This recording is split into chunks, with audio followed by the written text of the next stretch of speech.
friends, welcome to my YouTube channel EG Study. So in this video we will learn about the common emitter configuration of the VGT. जैसा कि चित्र से दिखाई दे रहा है और नाम से पता चल रहा है कि जो हमारा एमीटर है इसमें एमीटर को कॉमन किया गया है। इसमें इनपुट सिग्नल बेस तथा एमीटर के मध्य में दिया जाता है तथा आउटपुट सिग्नल हमारा कलेक्टर तथा एमीटर के मध्य में आता है। ये हमारा एमीटर है, ये बेस है, ये कलेक्टर है। बेस पर हमारी इनपुट धारा IB है, बैटरी जो है वोल्टेज है वो हमारी VBE है, आउटपुट करंट हमारी IC है और बैटरी जो है वो PCE है। सर्किट को एम्पलीफायर के रूप में यूज करने के लिए हमें बेस तथा एमीटर को फॉरवर्ड वाइस में तथा कलेक्टर तथा एमीटर को हमें रिवर्स वाइस में करना होता है। ऐसा करने के बाद जैसा कि हमारा सर्किट में दिख रहा है DC सप्लाई इसमें दी गई है। यदि हम इसके इनपुट में साइन वेव अप्लाई कराएं तो हमें आउटपुट में एम्पलीफाई होकर ये साइन वेव मिलेगी। जो हम इनपुट कराएंगे वो बेस और एमीटर के मध्य में कराएंगे तथा जो आउटपुट मिलेगा वो हमें वो कलेक्टर तथा एमीटर के मध्य में मिलेगा। यहाँ हमने वोल्टेज नापने के लिए वोल्ट मीटर लगाया है एमीटर तथा कलेक्टर के बीच में और एमीटर तथा बेस के बीच में, तथा करंट नापने के लिए हमने माइक्रो एम्पियर लगाया है जो हमारे IB के मापन के काम आएगा। इस वोल्ट मीटर से हम VBE को नापेंगे और इस वोल्ट मीटर से हम VCE की गणना करेंगे। यहाँ हमें सर्किट की कार्यविधि समझने के लिए इसकी दो प्रकार की कैरेक्टरिस्टिक्स को समझना होगा। जो कैरेक्टरिस्टिक्स हैं इसकी इनपुट कैरेक्टरिस्टिक्स और आउटपुट कैरेक्टरिस्टिक्स।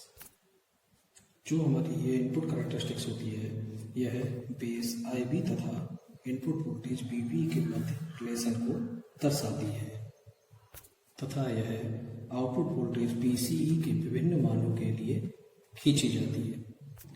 VCE को नियत मान पर स्थिर करके VBE को 0 से बढ़ाकर तथा IB के मान को बढ़ाकर नोट की जाती है।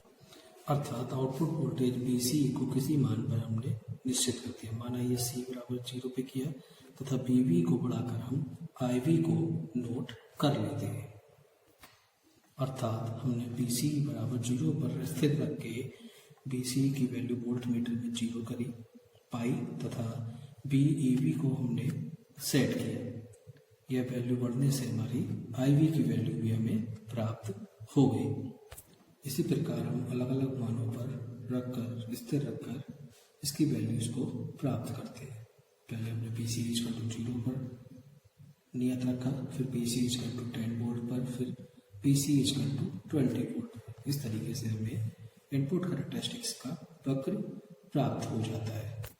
इस प्रकार इस वक्र से हमें पता चलता है कि VCE 0 पर तथा हमारा जो एमीटर है वो अग्रवाइस है, फॉरवर्ड वाइस है, तो इनपुट अभिलक्षण एक हमें जो मिलता है ये अग्रवाइस डायोड की PN जंक्शन डायोड के समान ही मिलता है।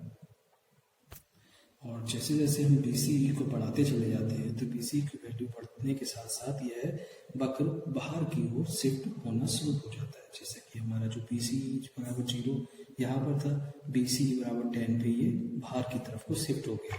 इस तरीके से ये इधर को शिफ्ट हो गया। इसी तरीके से हमारा VCE 20 वोल्ट पर ये और बाहर की तरफ हो गया। तो इस तरीके से जब हम कलेक्टर एमीटर वोल्टेज को बढ़ाते चले जाते हैं तो यह बाहर की तरफ को शिफ्ट होता चला जाता है। ऐसा इसलिए होता है क्योंकि VCE का मान बढ़ने से बेस धारा कम तेजी से बढ़ती है। इस प्रक्रिया को हम अर्ली इफेक्ट भी कहते हैं। VCE बढ़ने पर कलेक्टर जंक्शन पर रिवर्स वाइस बढ़ता है जिससे डिप्रेशन परत की चौड़ाई बढ़ जाती है तथा बेस की चौड़ाई कम हो जाती है और बेस में जो रिकॉम्बिनेशन की संभावना रहती है वह भी बहुत कम हो जाती है, जिससे कि बेस करंट जो होती है हमारी वो बहुत कम हो जाती है। इस प्रकार हमने यहाँ पर कॉमन एमिटर कॉन्फ़िगरेशन की इनपुट कैरेक्टरिस्टिक्स का अध्ययन किया। अब हम बात करेंगे आउटपुट कैरेक्टरिस्टिक्स की। तो जो ये आउटपुट कैरेक्टरिस्टिक्स है इसमें हम जो कैरेक्टरिस्टिक्स है इसके एमिटर आउटपुट वोल्टेज VCE तथा कॉमन एमिटर आउटपुट धारा IC के मध्य हम इनपुट धारा IV के विभिन्न मानों के लिए हम ग्राफ खींचते हैं। इसमें हम क्या करते हैं, IV को कांस्टेंट कर देते हैं तथा BCE तथा ICE के मध्य में ग्राफ खींचते हैं, जैसा कि हमने चित्र में किया है।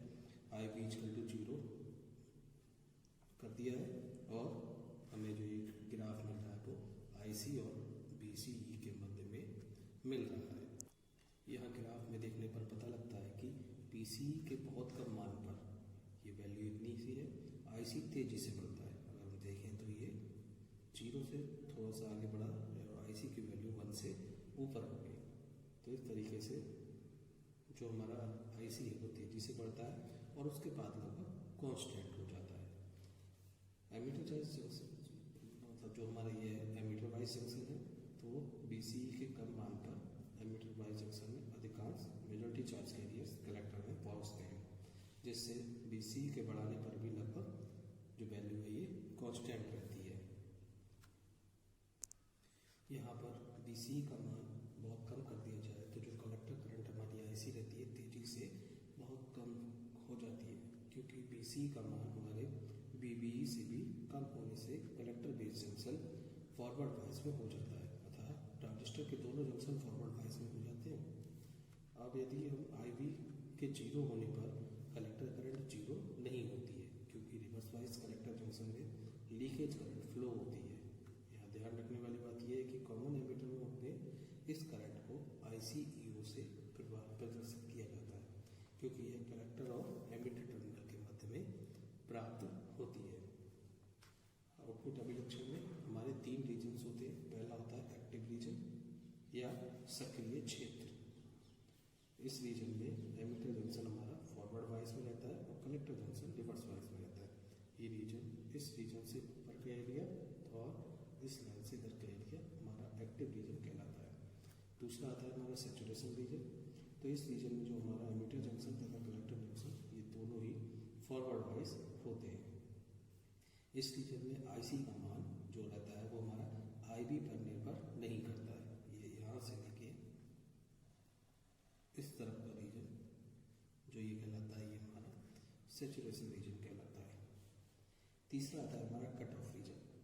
तो इसमें ट्रांजिस्टर के दोनों जंक्शन रिवर्स बायस होते हैं, जिससे एमीटर करंट हमारी 0 हो जाती है। तो ये IB = 0 से नीचे का सारा रीजन हमारा कट ऑफ रीजन कहलाता है। यहाँ हम बात करेंगे ट्रांजिस्टर के कॉमन एमीटर अभिलक्षणों द्वारा ट्रांजिस्टर के पैरामीटर को ज्ञात करने की।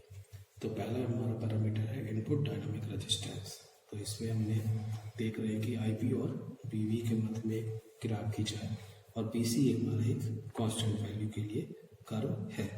तो यहाँ हमने IB में जो परिवर्तन किया है वो डेल्टा IB किया है तथा BB में जो परिवर्तन हमें दिखाई दे रहा है वो डेल्टा VE दिखाई दे रहा है। तो जो हमारा इनपुट डायनामिक रेजिस्टेंस होता है वो delta VE upon delta IB होता है, जबकि BCE हमारा कांस्टेंट रहता है, अर्थात BBE में सूक्ष्म परिवर्तन डेल्टा VE तथा IB में सूक्ष्म परिवर्तन डेल्टा IB के अनुपात को ट्रांजिस्टर कॉमन एमीटर गतिज प्रतिरोध RI कहते हैं।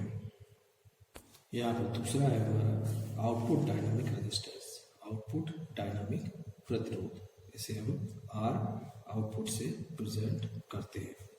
तो BCE में जो परिवर्तन हुआ है वो यहाँ पर डेल्टा BCE दिखाई दे रहा है और IC में जो सूक्ष्म परिवर्तन दिखाई दे रहा है वो हमें डेल्टा IC दिखाई दे रहा है, जबकि जो हमारा IB है कांस्टेंट है। यहाँ हम आउटपुट के लिए ले रहे हैं तो हमारा R output = delta BCE upon delta IC, जबकि IB = कांस्टेंट, अर्थात BCE में सूक्ष्म परिवर्तन डेल्टा BCE तथा IC में सूक्ष्म परिवर्तन डेल्टा IC के अनुपात को हम ट्रांजिस्टर का कॉमन एमीटर मोड में आउटपुट प्रतिरोध R आउटपुट कहते हैं, जो कि हमारा ये आउटपुट प्राप्त होता है। तीसरा है हमारा करंट एम्प्लीफिकेशन फैक्टर या धारा परिवर्तन गुणांक। तो इसमें जो हमारा होता है आउटपुट धारा IC में जो हमारा सूक्ष्म परिवर्तन होता है वो डेल्टा IC होता है तथा इनपुट धारा जो IB है हमारी, इसमें जो सूक्ष्म परिवर्तन है वो हमारा डेल्टा IB है। तो कॉमन एमीटर मोड में जो हमारा धारा परिवर्तन गुणांक बीटा रहता है वो beta = delta IC upon delta I V, जबकि हमारा बी सी ई की जो मान है वो वैल्यू हमारी कांस्टेंट रहती है। तो इस तरीके से जो हमारा आईसी में सूच परिवर्तन डेल्टा आईसी तथा इनपुट धारा आईबी में सूच परिवर्तन डेल्टा आईपी के अनुपात को धारा परिवर्तन गुणांक बीटा कहते हैं। इसका जो मान होता है वो 100 होता है। तो इस तरीके से यहाँ पे हमारा कॉमन एमीटर का टॉपिक पूरा हुआ।